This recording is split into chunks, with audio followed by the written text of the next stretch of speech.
To the woods, everyone. I'm going to start this video off with a little bit of a preface.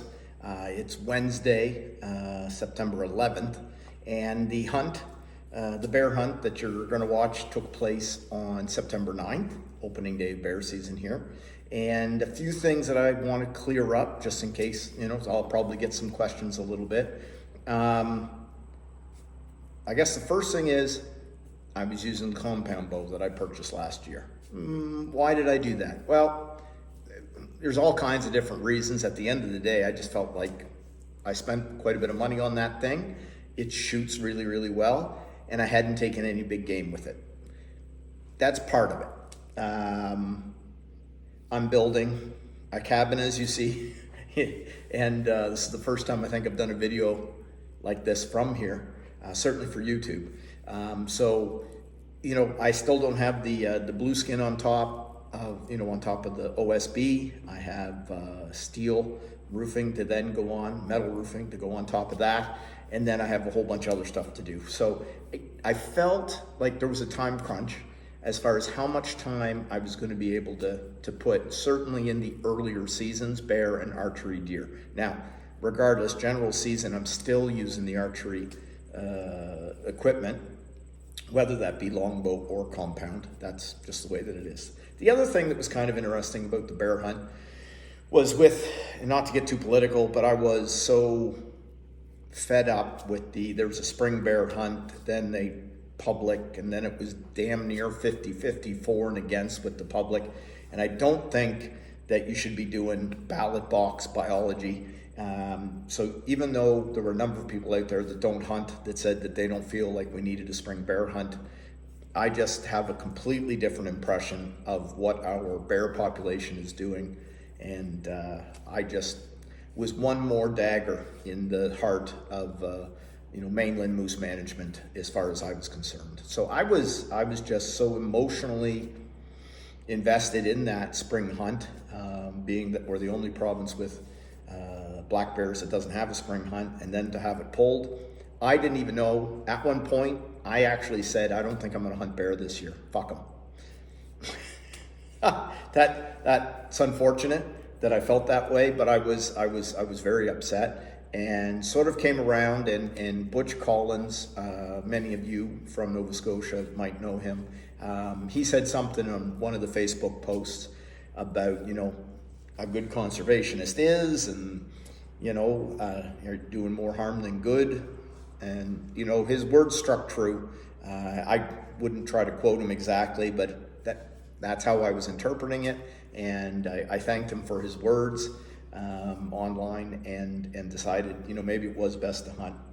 And then I've had a big sow that I've known for 4 years now. At least. I've named her for about 4 years, Habanero. And I've seen her, this would be the third time I've seen her. Well, sorry. I believe that the first season she was dry. I didn't really have a name for her. She was small.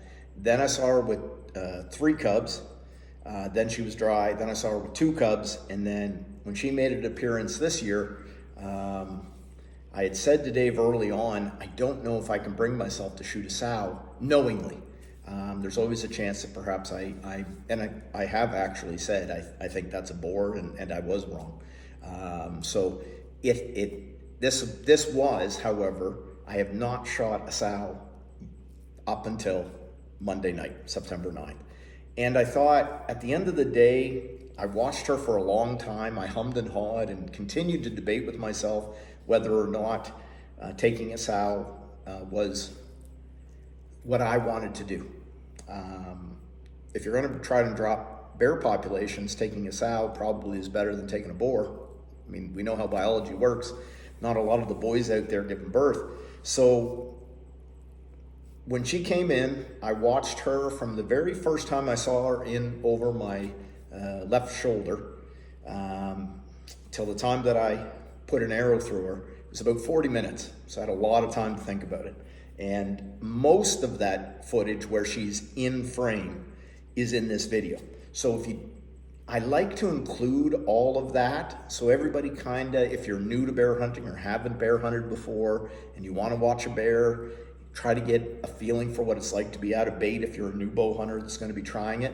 You know, take a look at the video and you kind of get to kind of go, would I have taken a shot there? I wonder why he's not taking a shot now. And get comfortable with bear behavior there first, and then maybe it'll help you in the stand when you start seeing certain things and worrying about if they walk in and they look up at you and then they walk away. It's not the end of the world. It can be, but it's not always. And in this video, that does show it. I would say she had a pretty good idea that I was there. You would think that she definitely looked up at me. She definitely would smell you. Any bear knows there's something different. What it is, whether they care, I think that's up for debate a little bit. The bigger they get, the smarter they get, the more, if they smell you, they come in darker and darker, and the smaller bears come in earlier and earlier. So you can interpret that the way you like. At the end of the day, I decided to take the sow because she was probably going to have multiples again this year and probably multiples again the year after that, and who knows for how long. So to put in my tooth, hopefully I find out how old she was soon, sometime next year when they send me a letter, and I'll be able to maybe comment more on that later. But I would say she was at least 6 years old, and potentially older. So yeah, two of those things. When you're watching the video, I do mention that I think I shot her a hint high. That was my initial thought. It was a really great double lung. When we were cleaning her out, you're taking a look. It was 1.5 inches above the heart, and a little lower, obviously, on the exit wound. But it was still high enough that the blood trail, she dropped at 50 after I got her. And that, you know what? Let's talk more about that after the video. Let's get into the video now. Watch it all, fast forward anything that you don't want to watch. I tried to give you a slow-mo shot, all that kind of stuff. Keep in mind that I'm a left-handed shooter, and the camera is about 1.5 feet to my right. So you're kind of seeing, when the arrow comes in, that's going to give you a little bit of a different view. But I gave you a couple slow-mo, and I repeated it a couple of times, and yeah, we'll go from there. All right, enjoy the video. To the woods.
was the death moan, but it wasn't very loud.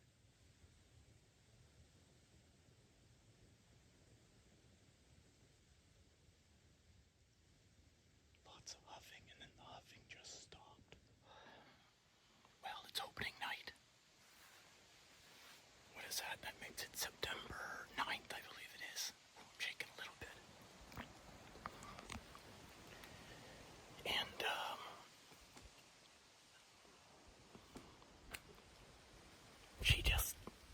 she gave me too much opportunity.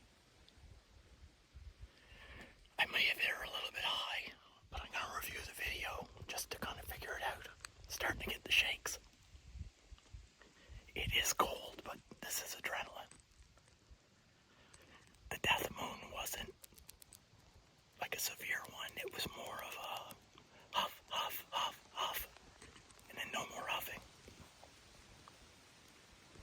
Go down and check the arrow, and then get out of here. Go get the boys. To the woods. Here's open. All right. So there you have it. That's the video. Some of the things I take away from this, I suppose. The end of the day, here I am on Wednesday, and I'm quite pleased that I got, the sow's 225 on the paw. A lot of fat. She was, I don't know how to do that autopsy. She was likely, going to have cubs next year. From my perspective, I feel good about having harvested a sow, and it was my first sow that I've harvested. And you know what? I think everything given again, I think any bear over 200 for me is kind of what I'm looking for right now, because I enjoy eating bear. It's meat in the freezer, and it's really good meat. Not everybody out there agrees with that statement, but I do. I really do enjoy bear meat, and it's been a while since I put one in the freezer, so I was happy to. Two, I was glad to have used the compound. I've taken a bear with a recurve, a longbow, and a compound now. So that was kind of fun. Again, no necessarily a reason for it, but I did enjoy it. Compound worked very, very well. If you're interested, it's an Elite Encore, pulling probably 57-ish pounds. This year I used an Omega. It's a single bevel, but it's kind of like what they call hybrid. You do give a little bit of a sharpen to the back edge in order to kind of get that clean cut, and it still gives you the S cut as it kind of twists through the animal though. So that Omega worked really, really well. It did its job. Bear down in 50 meters, I cannot complain. However, having used 3 blade broadheads for the other 2 bears off, traditional equipment, much less blood in this blood trail using the 2 blade bevel, single bevel, sorry, compared to the 3 blade broadheads that I've used in the past. I will say that even though it was a great double lung shot, it was a little bit higher than perhaps the other 2 shots. The other 2 shots were heart shots. They did go through the heart, and this one was, this year was a little bit higher, but this was also a pass-through, where the other 2 were not pass-throughs. And I still had more blood with the 3 blade broadheads than I did with this single bevel. One time only does not make for any real decision to be made there. It was a great, it slid through that bear like butter, and she collapsed and was huffing. No real death moan, but she was huffing, and I thought she was a little further away, based on my hearing. But I think there's a chance, I said this to the boys when we were going in to track her, there's a chance that maybe I heard a second bear or other animal run, because when I left the woods, I felt like I heard something running for a much longer distance than 50 meters. So I was a little surprised when we found her at 50 meters. And there was enough of a blood trail, but we never really lost the blood trail. The blood trail took us to her, It was, man, I don't want to say 10 minutes, but I don't think it was 20 minutes. It was dark, very dark. We're on flashlights, and every time we found a speck of blood, it took us a little bit closer, right up until we found her. So I'm going to continue to use those single bevel broadheads.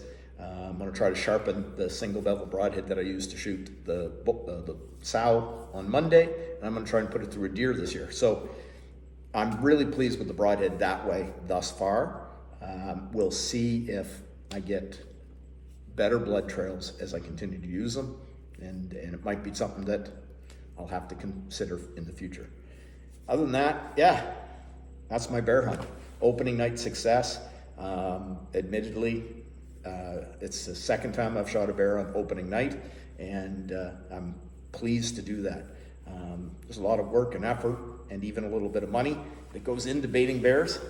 So, the quicker you can get in and out, the better off you are financially, I suppose. But we've got 3 baits. We're still going to keep operating all 3. And there are 2 boys coming up on the weekend that haven't scored yet. And Matt did see a bear, but shot opportunity just wasn't there as it was getting dark. And so hopefully he scores that over the weekend. And Dave, not as many bears at his site, but his cameras haven't been working 100%. So we'll see how that all goes down. Dave always has the opportunity, if we didn't make a whole lot of noise, we weren't in there very long on Monday night dragging her out, there were quite a few more bears in there. You never know, he might switch up and hunt that stand too. So we'll see how that goes, but hopefully we get more bears on the ground. That's my 2024 bear hunt. I think that says it all. I don't think I need to say anything else. If you have any questions or whatever, put them in the comments. But I am building a cabin and I'm still hunting, so I may not be super quick getting back. To the woods, everybody. Have a great 2024 season.